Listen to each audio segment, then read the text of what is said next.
Peace. It's your brother O.G.B.O. representing Omega Man codes. Why does the devil keep our people illiterate? Answer: so they can use them for a tool and also a slave. He keeps them blind to the knowledge of themselves so they can master them. Ignorant means illiterate. Today I want to discuss Malcolm. And I want to do so because it's become clear to me that most are misinformed when it comes to Malcolm. And I notice the points are almost always the same. And that got me to thinking, is this deliberate? But let's go into it. If you read the autobiography of Malcolm X by Alex Haley and you watch the movie Malcolm, then you realize, as do I, that there's two different Malcolms.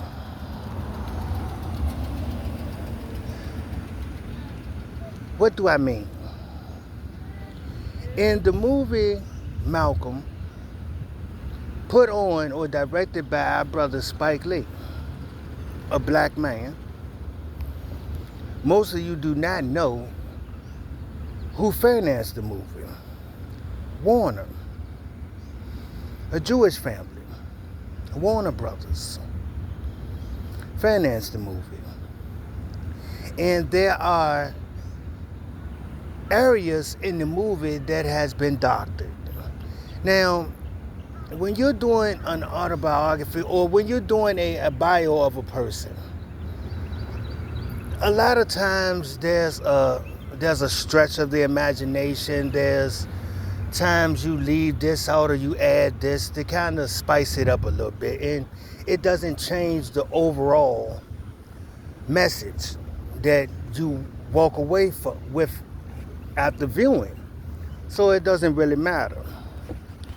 But there are other times such as this where those areas that's been doctored absolutely matter because it will completely change what you walk away believing about Malcolm.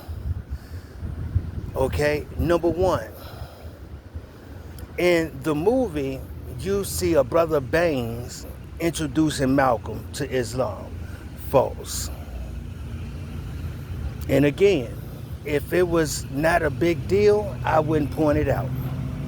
But the fact that who actually introduced Malcolm would leave the audience puzzled. I have to reveal it, that you would see this for yourself.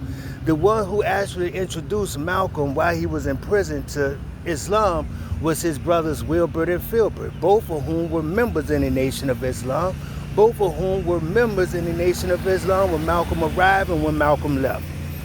See, this is something that upon knowing, you walk away and you scratch your head.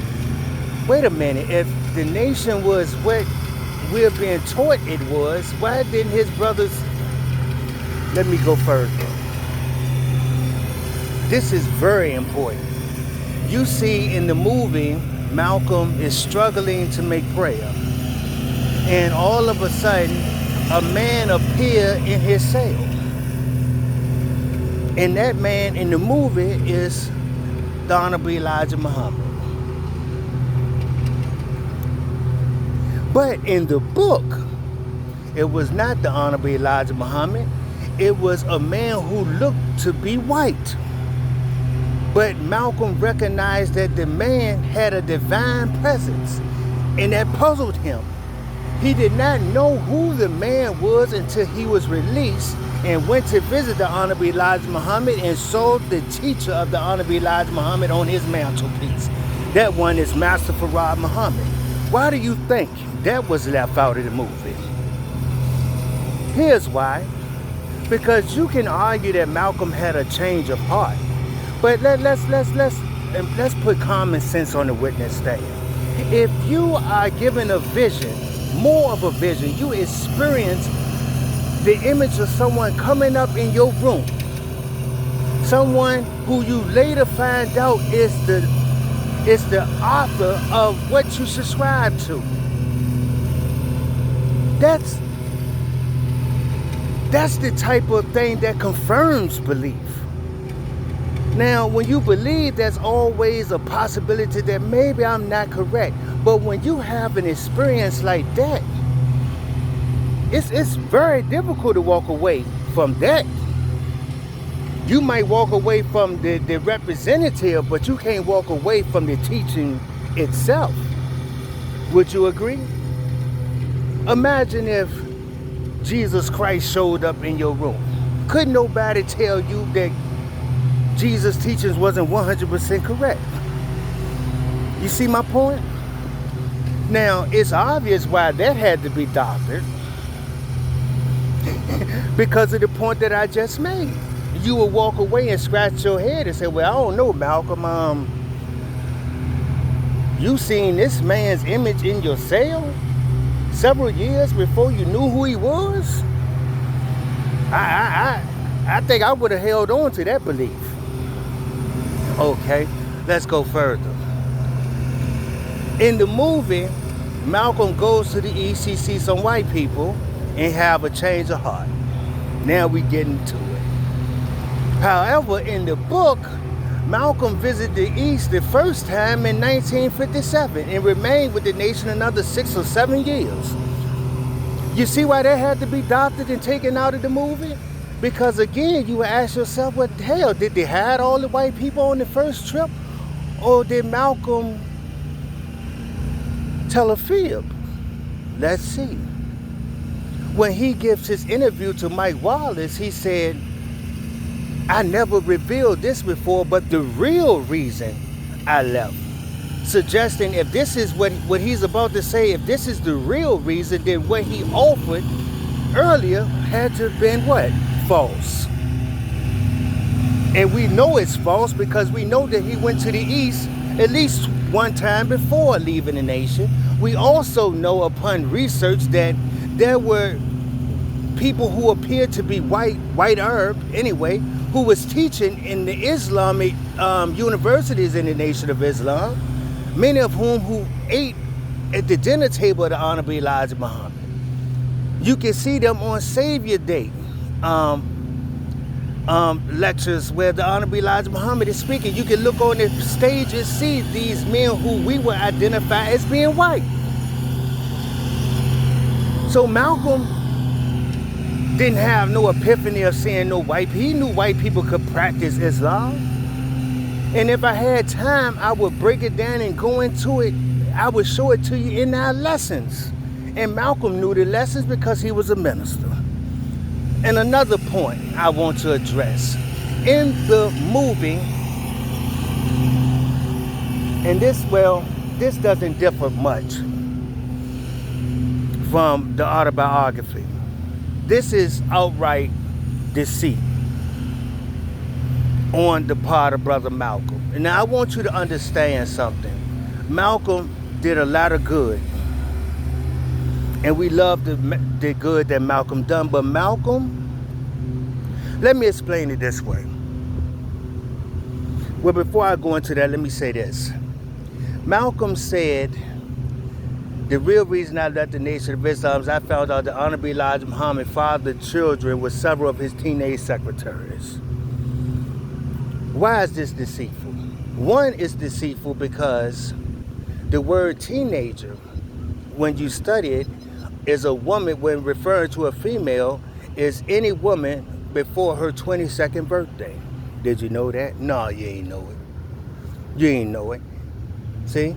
And you can find, in fact, you can go on YouTube and Google the wives of the Honorable Elijah Muhammad speak, and you will find out that none of those sisters were under 18 years of age. And you say, well, that's still young. Okay. Well, that's a matter of opinion. You know? But it's not true that he fathered children with teenage secretaries. Not the way that Malcolm put it out there. See, Malcolm left out that these were his wives. See? And in Islam, a man can have more than one wife. Hell, two-thirds of your prophets that you identify with in the Bible had more than one wife. And they married young women who have not known men. I can do a whole lecture on why a man would marry a woman that's a virgin. This is how sacred your mind and your womb is, and why, mothers, you do yourself an injustice to teach your daughters to go out and have fun in their young years and then settle down in their 30s and 40s.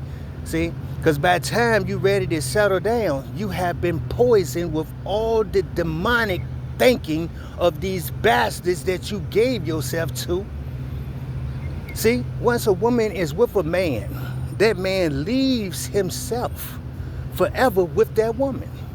Did you know that? A woman was not designed to ever be with more than one man. Now, you don't have to accept that, but I'm just giving you something to think about on that particular topic. Now, you may say, well, Malcolm felt that was morally wrong. But that wouldn't make sense, because he went and followed Prophet Muhammad, who had 11 wives. The youngest he married between the ages of 9 and 11 years old, a preteen. Now, he didn't have intercourse with her until she was older. But you would leave the man who gave you knowledge of self, who took you from a criminal, a drug addict, a pimp, a drug addict, and made you an example of what truth looks like, what reform looked like, what resurrection looked like. You would leave that man and go follow a man who had 11 wives and married one at the age of 9 or 11? Do that make sense? No, it don't make sense. And this is why these things were left out of the movie Malcolm. This is your brother, O.G.B.O. Peace. Till next time.